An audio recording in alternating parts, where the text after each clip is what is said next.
Renting partnerships, whole purpose is to keep housing affordable and allow residents to build equity, renters that is, to build equity. You want to go to, I want to present this video relative to how the housing market is working or not working for affordability.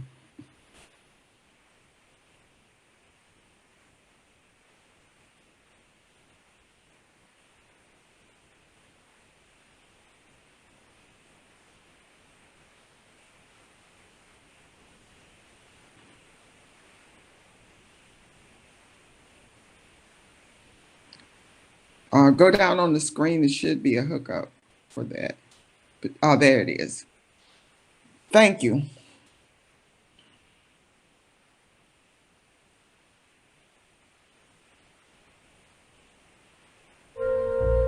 You know, the first sign that you're gonna have to leave your neighborhood is when vintage clothing shops show up. Then the housing value's gonna go up and then they're all gonna get the push. In the Greater Toronto Area of the last 30 years, housing prices have increased by 425%. Then we start asking, who's gonna live in cities? Who are cities for? They want to raise the rent up to like $900 each. If it goes to $3,400, then I have to make at least $100,000 a year. I've seen the whole area change. They start buying up properties because it's a fantastic investment for them.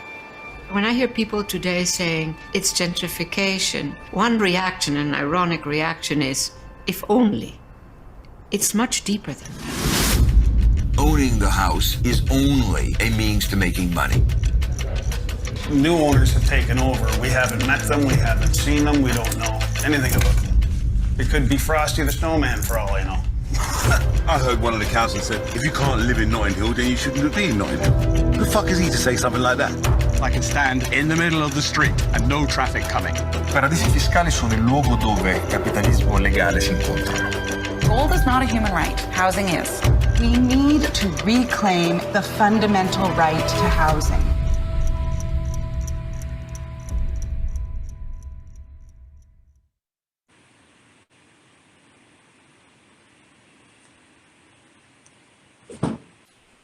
Thank you.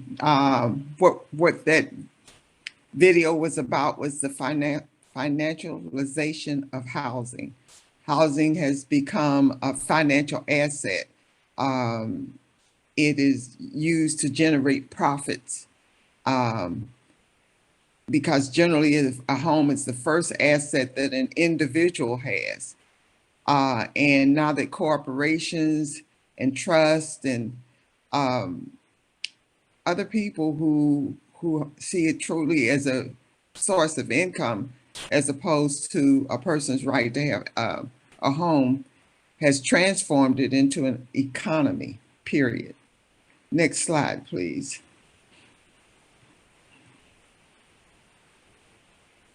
In the 2000s, financial institutions, marketplaces have decided that they wanted the profitability, and it has created unsustainability of affordable housing. During the foreclosures and due to foreclosures and the recession in 2008, the practices that we've been in for the last couple of decades, the wealth of the Black community was wiped out just about halfway anyway, and expanded wealth on an extremely wider wealth gap of 20-1 between the Black households and white households. And firms are scooping up housing. We had here in Cincinnati, we had one corporation's ownership through various LLCs to had 147 housings that they foreclosed on.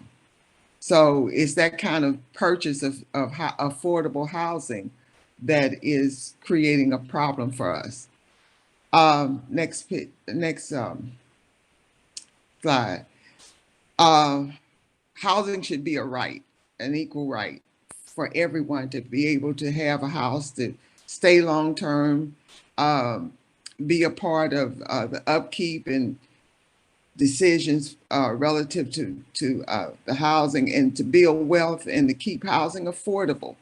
Those are the issues that we're and contribute to the community. Those are the issues that we're dealing with now as a right for people to be able to own the housing. Next slide, please.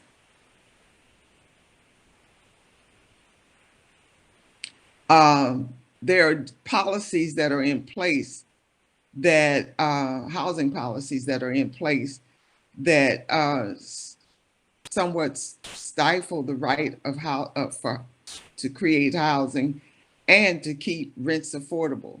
As we have seen since COVID, the rents have just been astronomical, and people are being displaced out of their housing, and especially affordable housing. Next slide.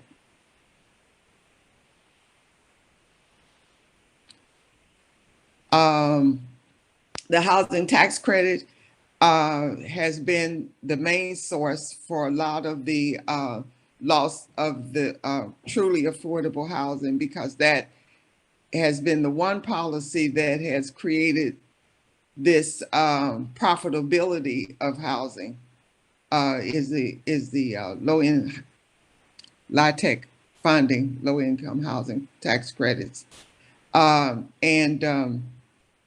They get these tax credits to subsidize the construction and rehabilitation of housing developments with strict income limits for the tenants, availability for the tenants.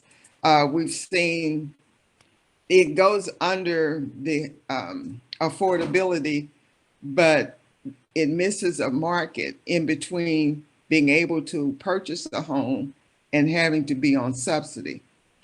Next slide.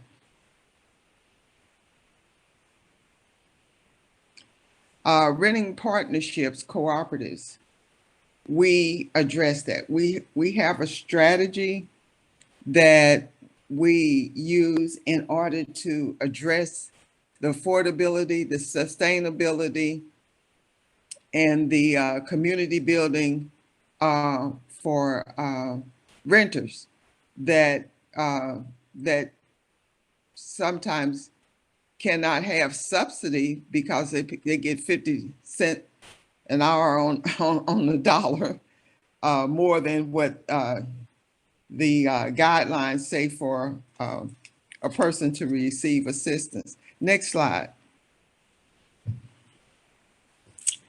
We're a nonprofit, and we look at nonprofit ownership, and that nonprofit, because they're not looking for profit, takes the housing out of the financial market, and the marketplaces where the cost of housing continues to rise. We won't sell it, but we hold it in trust, and that's where the land trust comes in for the benefit of current and future residents. The land, because there is no asset development motive, it creates help to create rights and new opportunities for residents. Next slide, please. The housing rights, perpetual leases, renews annually. We call it a perpetuity lease, because we don't renew it. It just renews automatically until the decision comes to carry out the legal obligations, 30-day notice, so forth and so on. And the rights embodied in the owner's mission and protected by the lease, a path to wealth and a role in management. Next slide.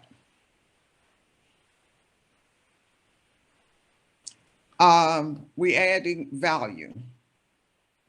We call this participatory management because the resident makes contributions to upkeep and stabilize the property. It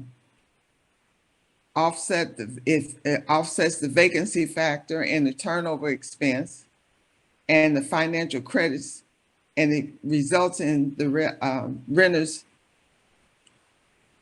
developing financial credits. Next slide. The credit values that comes through the legal contract is built into the contract as addendums, as being a member of the association, the resident association, participating in the upkeep of the property, and they become vested after 5 years. They can stay there and earn up as much as $10,000 in 10 years. However, in 5 years, they have about a little over $4,100. And the contracts renew annually unless the resident decides that they want to move, and they do just like any other renter. They would give at least a 30-day notice. But if they do it before 5 years, they will not receive the equity. One of the aspect of this is that if the resident, the turnover rate, it's about 2 years to 2.5 years before a person generally moves out. And if they stay 5 years, that is at least 2 turnovers. And that allows us to be able to give them the equity. Next slide.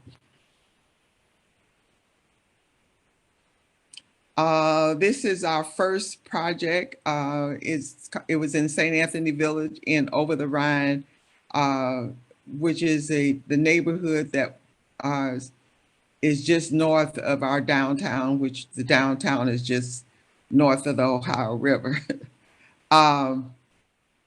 But we developed this affordable housing, and this is our proving ground of the theory that we had relative to that renters can earn equity without any subsidy by their participation in management, and the savings in the budget offsets the cost of funding for the credits. The rights of residents are not protected by the legal structure. And what we mean by that is that I don't understand that, excuse me, because I'm reading it and I'm not seeing what I thought it was. But anyway, the legal rights are protected really by the lease, in that everything that we say or do, it is a part of the lease. There are amendments or addendums to the lease, and through the renter equity agreement and the member association agreement. Next slide.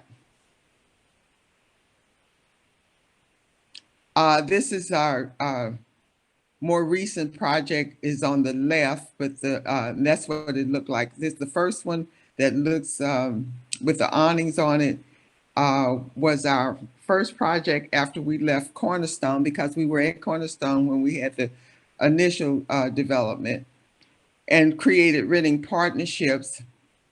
And we went to a smaller version because we have neighborhoods that have an abundance of 2 to 4 family units that have been affordable for long periods of time and are becoming non-affordable now because of the financialization of housing and assets.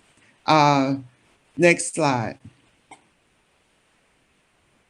It's a picture of both properties now This is what they look like. And they're both two-family units. The one on the right was our initial one. And we acquired it in 2015, I believe, 15 or 16. And we raised the rent for the first time in 2021. And that was based upon the expenses of the property going up. We don't just raise arbitrarily. Next slide. This is a recent purchase. We just purchased that this property on maybe about 3 or 4 months ago at the end of 2022. And we're just beginning to get the development on that. We recently got a loan from the cooperative bank to purchase this house. This is a two-family with two bedroom and a 3-bedroom, well, 4-bedroom unit on the second and third floor. Next slide. I wanted to sort of give you the fact that while there is a way for people to have affordable housing that is sustainable, that will not really interrupt their living if they're satisfied, and what the benefits are to the or the impacts are for the resident. If you go to our website and look at the study that was done by Ohio Housing Finance Agency to prove the theory that we had relative to the operations and the management of the financial operations and the management of the property. It deemed that we did prove our theory, but there was a value added in that it said it really created community.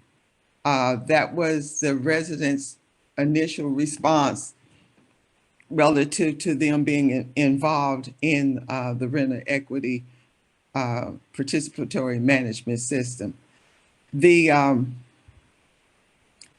That still proves to be true, that people began to build a community because we have monthly meetings as residents. That's a part of the whole participatory management. They have to commit to stay 5 years, pay their rent on time, do a work assignment, which is usually keeping the common areas, helping to keep the common areas clean and maintained, and attending the monthly meetings that we have as a community. It benefits the resident in many ways because a lot of the renters have been renters for quite some time and do not know how to take care of the yard or maintain their property, and they get that information by working and being participants in the management.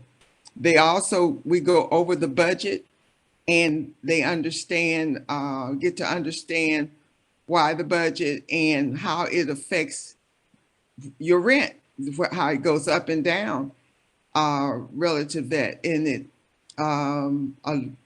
it's an education for some people who have not really learned how to budget.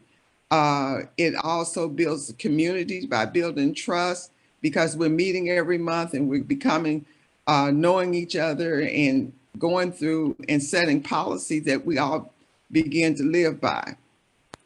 So there are other impacts that have helped. Over the years, I've seen the residents use the equity in just like a homeowner would when they get in financial trouble. We've had a person who had to have eye surgery. She was a paralegal, and she could no longer read like she used to, so she had to have eye surgery. She used it as her copay. A mother whose daughter was going away to college, she did her dorm room and got it together, all of the things that you know you have to send a kid off to college with. Another mother who was working, her car wasn't working. She was able to take her money and as a down payment on a more reliable vehicle. We had 5 people to take their equity out at 5 years and buy a home because that was their decision. As you can see, there are, oh, one other thing. We had a young man who was living there. He and his mother and his brother were in the complex, and he lost his job.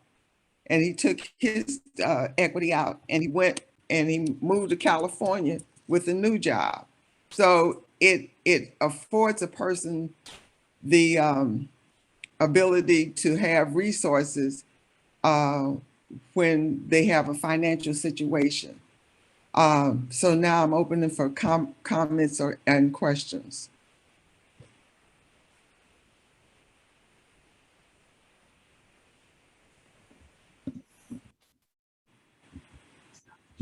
How much do the residents earn in a month, and who keeps? We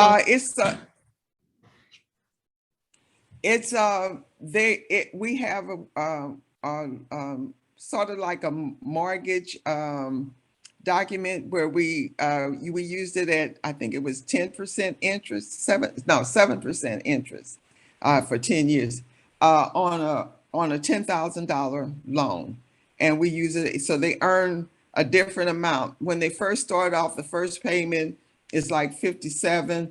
By the time they get to 4 years, they're like at 78 or 81, somewhere along in there, dollars. And it's not a steady thing. It's like an amortized. They earn so many over a period of time. And then where does that money come from? It comes from the turnover that you would have to spend if they moved out, and from the other janitorial stuff that they do in terms of that. Those are all line items in the budget, basically, but the residents do, you pay for a janitor or someone to do the janitorial type items. The resident, like cutting the grass, cleaning the hallways. Oh, it was interesting too. When we first started in our first project, we had inside and outside work, whereas that we would come together as a community and do the planning for the in the spring and spring cleaning up the community room and planting flowers for the summer. And when we first started, I'm not outdoor person, but Margie is, and everyone was inside with me cleaning cabinets and hallways and windows in the community room and what have you. In about 4 or 5 years, I found myself very much alone. They were all outside with Margie doing the planting the flowers and cleaning the yard and getting things ready for the summer. So yes, it's those kind of activities that they do where we would have to pay someone else to do, they're doing it.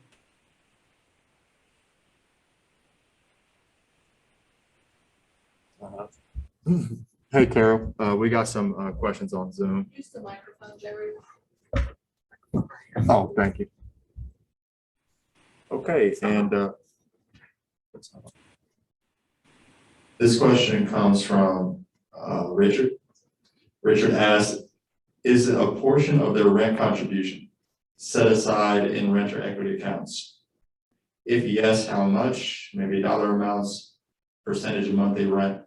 And also, is there a multifamily project that has done this when obtaining LIHTC equity financing? Yes, our initial one was a LIHTC property. The equity is not taken from their rent. Well, it is because the rent is the budget.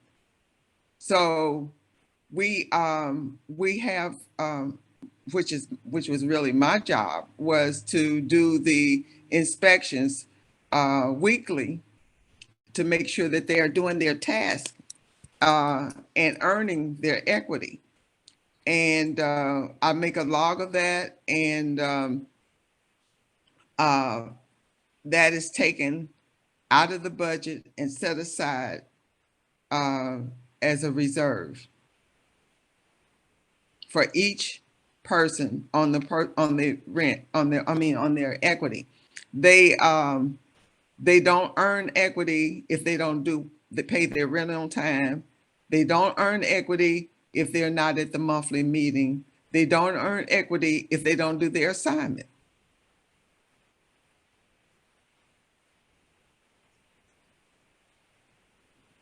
And if they don't attend the meeting. So those are the ways that they earn the equity. If they don't do either one, and if they don't earn it for that month, they'll earn it at the level the amortized level that they stopped and missed it before they start at that point.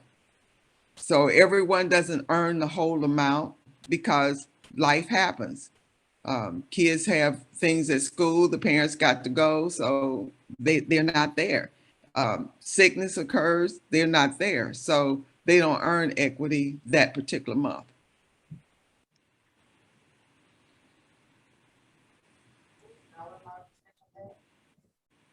We had a question. What was the dollar amount?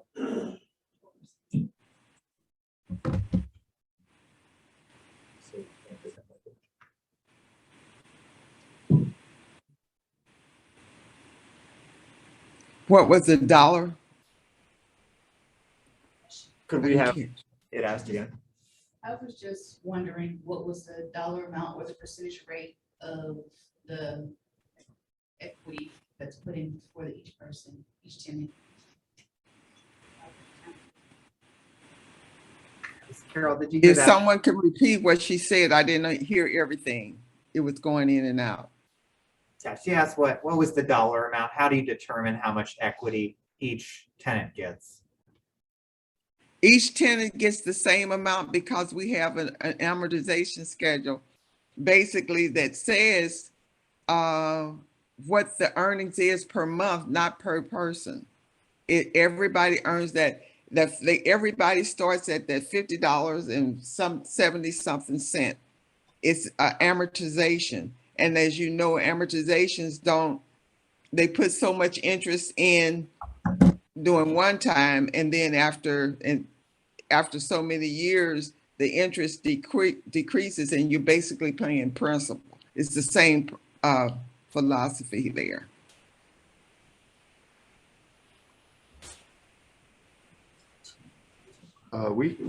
We had another question on Zoom.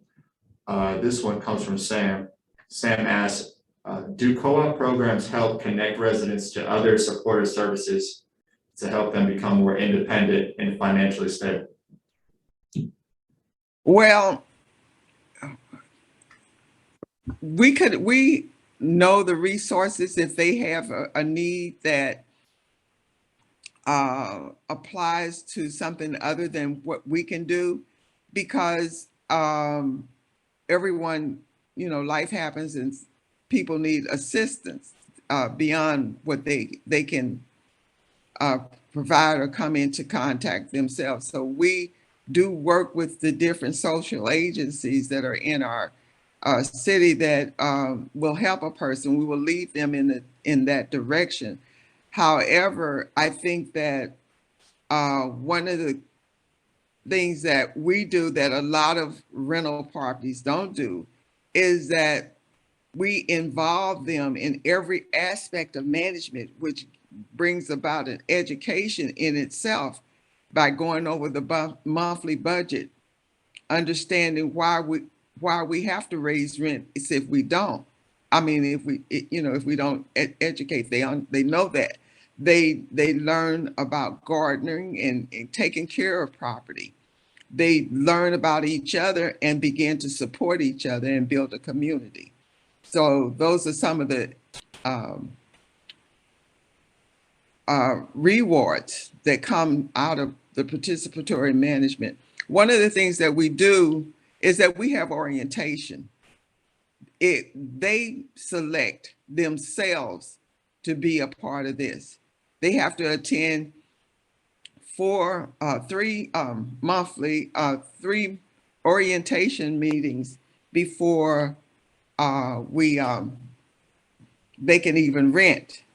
The orientation number 1 is just an introduction to let them know what is expected. Orientation 2 tells them the difference between owning a home and renting and the costs renting through rental equity and how it is a financial benefit. And then the third and sometimes fourth, depending on how much we get through with the lease and everything, but we go over the lease, go over the membership agreement, and go over the renter equity agreement. And based on that, then they make a commitment as whether or not they want to continue. When we left Cornerstone and started renting partnerships, we had a 3-year waiting list. People had been on the list for 3 years, coming in and out of meetings, attending, and because we said the one who attends the most meetings is the person who would have the next vacant apartment. So it was, they made the commitment that they felt like they could do the obligation. We did have a couple of people that left because they did violate their lease. However, we did not have to take them to court. They understood what was going on. And in 10 years of, and it was really 11 years, because in the 11th year, we had our first and only sit out. And by that time, we had 64 units that we were dealing with.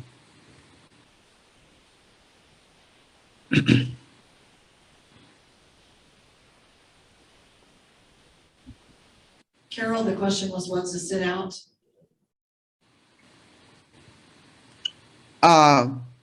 Was one we only when we have to actually physically sit someone out on the street through the courts, having gone through the courts. Okay, Miss Carol, we really appreciated your time, and I just think this is a really inspiring story. Thanks for joining us. I have so many. Thank you for having us. But please, if you don't mind, maybe put your contact info or a way for people to learn more in the chat, because I think we'll have to stay connected. And Carol. All right then. Thank you. Thank you, everyone. Yes, thank you. On her own was sick today, so she's kind of pinch hitting at the last minute. So great work. Really Okay. All right, so we're going to take like a 15-second stand up and stretch break, everybody, if you are able and want to, and that includes people on Zoom. So we're going to just take a deep breath and stretch up. And then breathe out. Do 2 more. Breathe in. Breathe out. And one more. Breathe in. And breathe out. All right, thanks, y'all. So I'm going to try and keep this short and sweet so we can get back on schedule. My name is Alvin, and I'm with Kheprw Institute, originally from Indianapolis, Indiana, and have been with Kheprw for about 11 years now. Kheprw has been around since 2003, a community empowerment organization focused on building community wealth. And I just want to reiterate some of the things were shared earlier, just about the importance, particularly by Brian, about the importance of relationships. I would just say things like cooperatives are a form in which we can turn those relationships into ways of life, or to provide important things that we need in life. But I think it can go either way. You can use cooperatives to build and strengthen relationships, and you can build relationships that then turn into cooperative enterprises and projects. And then they're just, whether it's a cooperative or a community land trust or a nonprofit or community organization, those are just ways of turning the people's relationships into institutions that transcend any individual person, that help to create a kind of culture that transcends time and really passes it on to the next generation. So we're going to start with just a quick short video that is a little bit about the Kheprw story and some of those same values about what we mean when we talk about community wealth building. It's about 4 minutes.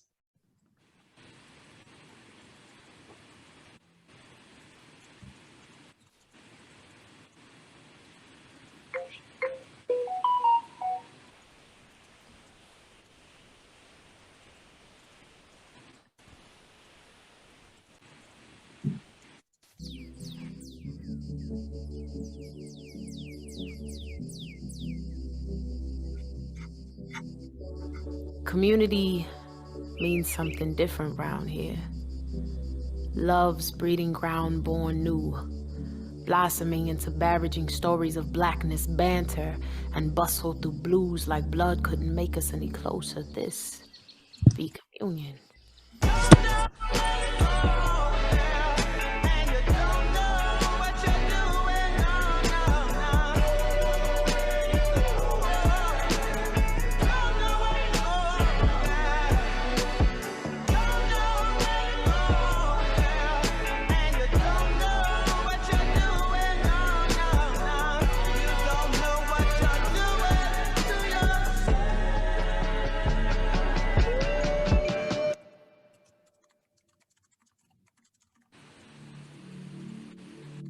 Growing community is like growing food. It's a lot of work. You got to till the soil. You got to plant the seeds. You got to have the right weather conditions. So community is just like that. You start with what you have where you are. Kheprw is a nonprofit grassroots organization that was created roughly about 20 years ago. And when it was created by my father, my mother, and my godmother. They're the 3 co-founders. And they created it to help me, Miss Paulette's grandson, my lifelong, he's like a brother, Ijaz. Some of my partners I grew up with, Jerome and Jerome, in my neighborhood. It's basically like, hey, how do we create a formal experience for these young black men to grow, thrive? The birth of Kheprw is about, again, inherently, the crux of Kheprw is tied to liberation and freedom. Freedom to me is having a goal or goals, aspirations, dreams, visions, and missions, and being able to have the opportunity to fulfill those goals, aspirations, visions, and missions. Empowerment means to me like you get something right. You do what you want to do. You figure out what's your goal and you set your goal. Running to get it like I'm in the Olympics, but there is no finish. We gotta keep going, so I set the pace. Handle with grace, the person I need to be leading the race. Ballin' like I never balled before. Flexing forever like 24. Taking the keys, open all the doors. Linings to cover up all the sores. Give it your best and the world adores. This is for certain, I'm so for sure. We live in a culture, when you think of wealth, you think of money. How much money you got? What's your credit rating? Do you have any intergenerational wealth? Do you own a home ownership, blah, blah, blah, blah. If you're not careful when you think community wealth, then the folks start thinking, oh, you're talking about how rich your community is, how much fiscal assets does it have. But wealth itself really is much broader than that. It's your intellectual wealth. You know, what kind of information do you know? Others in your community, what do they know? Breadth and depth of your relationship with others in your community. Spiritual wealth, faith, your heart, music, art, you know, those things all make up wealth in your community.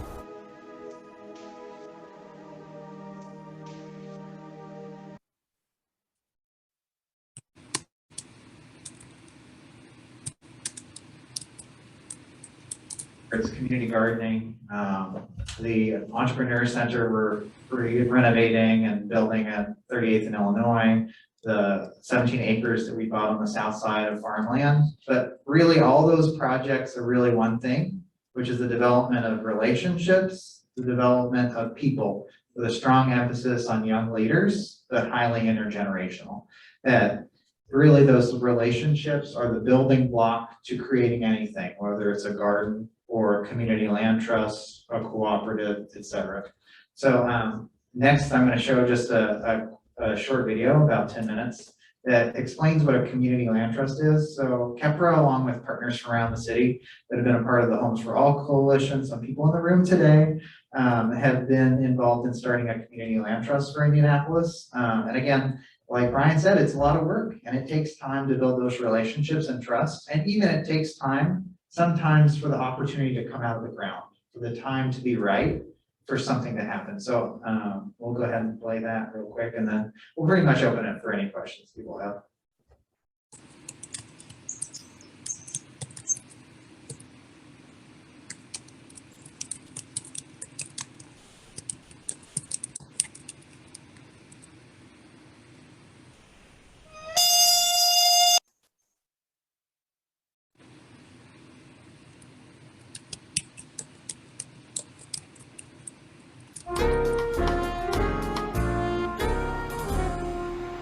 I was a single mother with 3 children at that time. I just gotten divorced. And I was working 2 jobs and trying to go to school and take care of my kids. And the more money I make, the more they ask for. And I remember there were times when I had maybe $15 left over to carry me on to 2 weeks. And I was getting very frustrated with the system of, you know, trying to have a decent place to live. For me, the future was quite bleak. I just couldn't help but think, what I'm going to do this all my life. I can't get ahead this way. I almost felt like, well, maybe I should just quit, go on public assistance and let them take care of me. Buying a house was never a dream of mine. I never thought that I could ever afford it. But I was sitting in my office one day and I was going through the newspaper and I saw an ad in the paper saying that if you want to own a home, here's an opportunity, no money down. I'm like, right, yeah, right. But I felt like, let me take a chance. I'm going to call. I met the executive director, and I said, well, do you have any vacant houses right now?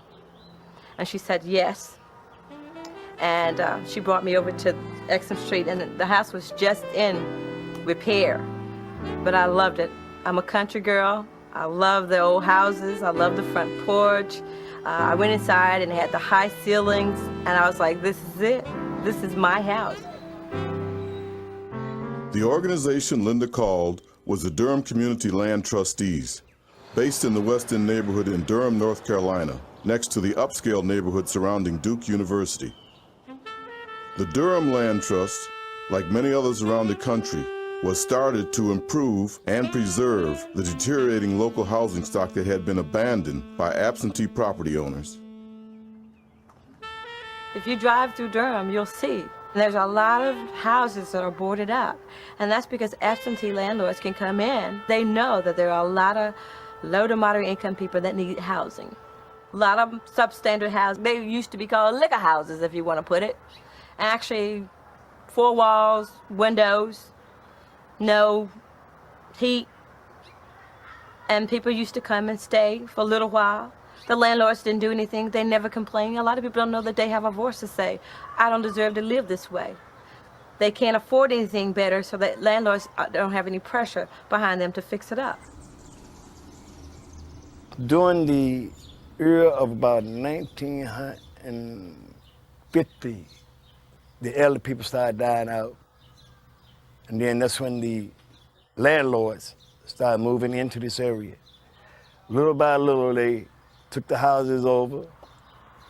And little by little, the younger generation sold the houses and moved out this area, moved north. And little by little, the landlord took the land for a little or nothing. What we want now is to make this a more family-type community like we have always had. The Land Trust got in here and they did a beautiful job. Somehow or other, they gave the people what they wanted, that was housing.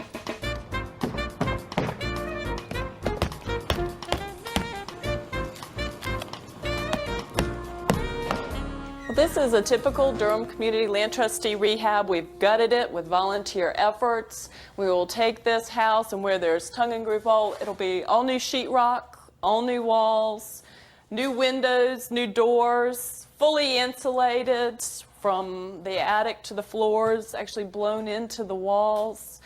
Everything will be new in terms of new fixtures, new kitchen, new doors. This will be back to regular height, and then the addition will be put back on the end. And after the resident selection process, we'll have a new resident move in for a home ownership opportunity. I rang the doorbell so I can hear how it sounds. Listen, listen. Wow. The house is great. Look at it. This is the living room. This is the kitchen. Look,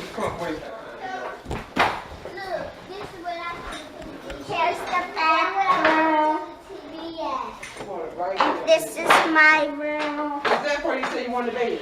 Yeah. Okay. My old house was falling apart, and my grandma decided to move to a new house. And nobody even want to live there.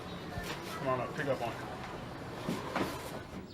The Land Trust started work on this street and was invited in by the community with a community march that was organized to board up this house because there were drugs and other illegal activities occurring here that they wanted to restrict, which has been real typical on this street with any of the vacant houses. Since then, we have done 5 rehabs, and over time, it's really become a much more stable street. And this is typical on all the streets that we target. If we're able to get 3, 4, 5 houses rehabbed, tends to stabilize with the home ownership. Since the Land Trust has come into this community, things have changed tremendously. We're talking about quality, affordable homes. This is a quality house. Central air, central heat, thermal windows, energy efficient. The Land Trust prides themselves on having quality, not substandards. And the surrounding community has taken note to that. Land trusts reduce the cost of acquiring and renovating their properties and the initial purchase price to homeowners with government subsidies and private donations, including contributions of volunteer labor. I asked them at that time was how much money do I need? About $1,500 to get in the house, to own it. And they were like, yes. They sat down with me and explained to me that I would be purchasing my home, but they would have to retain the ownership of the land. At that particular time, I wanted the house, and when I asked them why did they maintain ownership of the land, they explained to me that the reason they do that is to guarantee lifelong affordability. That should I ever decide to leave this home and move to the traditional market, that they would give this house back to someone who was in the same circumstances I would. I don't own the land, but I have full rights to the land. You know, and the one point I keep telling people, this is not a step, you're not fixed here forever. Should I move on in life, I will leave this house to my children. It will always be affordable to them. You would have the same rights to that land as any other homeowner would. The only difference is that the Land Trust reserves the first right. If you decided to sell that house, the Land Trust would have the first right to purchase that house back from you, or we would help you find another low or moderate income person to purchase that house. And the idea behind that is to keep that housing stock permanently affordable. So that way investors or absentee landlords couldn't come in, buy that property and inflate the cost of rent so that low and moderate income people, would not be able to afford it. If you want to sell your house, there's a resale formula. This formula would give you back what you had invested in the house, plus an inflation factor. But you would not be able to go out and sell that house on the open market at an inflated value. I know that I didn't buy this house to make a profit. I made it to get ahead.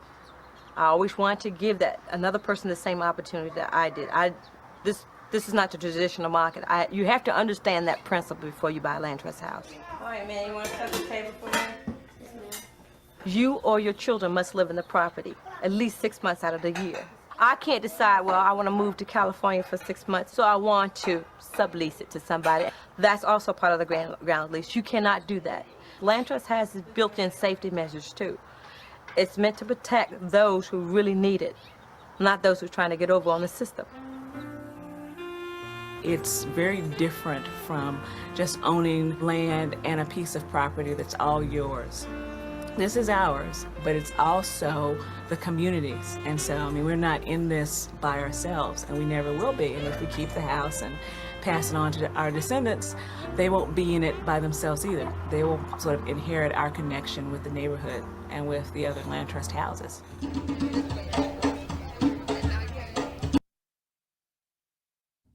Okay, we're going to stop it there so that we can get some questions on the board. I guess we'll open it up we have time for 1 or 2 questions. And I'll just say for a second, if you want more information about Kheprw, I'll give you a second to write it down. It's kheprw.org. That's KHEPRW.org. KHEPRW.org. And if you want more information about, and we're putting it in the chat too, if you want more information about the community land trust that we're organizing here in Indianapolis, it's clt.kheprw.org. And there's a bunch of stuff on there that also is more about community land trust videos and educational materials. So I'll open it up. We have time for 1 or 2 questions. Go for it, Nate. I don't know how familiar you are with the history of land trust, but how did they gain access to the land there? I don't know, but some people, so a lot of community land trusts, they will, similar to community development corporations, they will work with the local land bank, they'll work with the city to get access to properties, they'll buy properties or lots or houses on the market, and use like funding, like home funds and CDBG and typical stuff that's used for affordable housing to be able to build units of housing. And I'll just say CLTs aren't just single family homes. Some of them do that, but they also do multifamily, they'll do rental. There's some that do also commercial, also for growing food and farmland, as well as for cooperatives. So there are some CLTs that work specifically to start cooperatives as well. Can you talk about? Well, we got a couple of questions in chat, but one I think you can answer pretty quickly is from Sam. Is there a land trust operating in Indy right now? So we are no, not right now. It has been in formation for the last couple of years. We're currently working with Grounded Solutions, which is the national network that has over 300 community land trusts from around the country that they work with. They also do technical support. So they're our technical support consultant. We also got funding as of last year, $1.5 million from the city of Indianapolis to support the startup for the first couple of years, as well as some other grant funding from the African American Quality of Life Initiative to do both the operations as well as do the first few projects. So that should be ready to go sometime by the end, like mid to late 2023.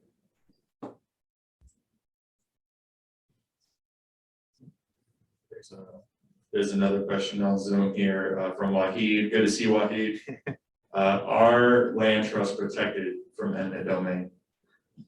I don't think anyone is protected from eminent domain. But there is an interesting story about eminent domain. There's a land trust, one of the longest running ones, Dudley Street Neighbors in Boston, that was given the power of eminent domain for a small section of the neighborhood to take back control of the land and housing there. So usually eminent domain is, and again, just for a definition, is used by cities and state and government in order to force property owners to sell their property in order to do things like interstates or other public projects. But generally it's, I don't know if there's anybody that's immune to that. Well, I hate to do this, but we're gonna try to catch up a little bit with our time. So thank you so much, Alvin. Yeah, and then get at me later. I'll be here for those in the room, and people on the Zoom, you can put your questions in the chat and I'll try and answer them during the event. Awesome. Thanks.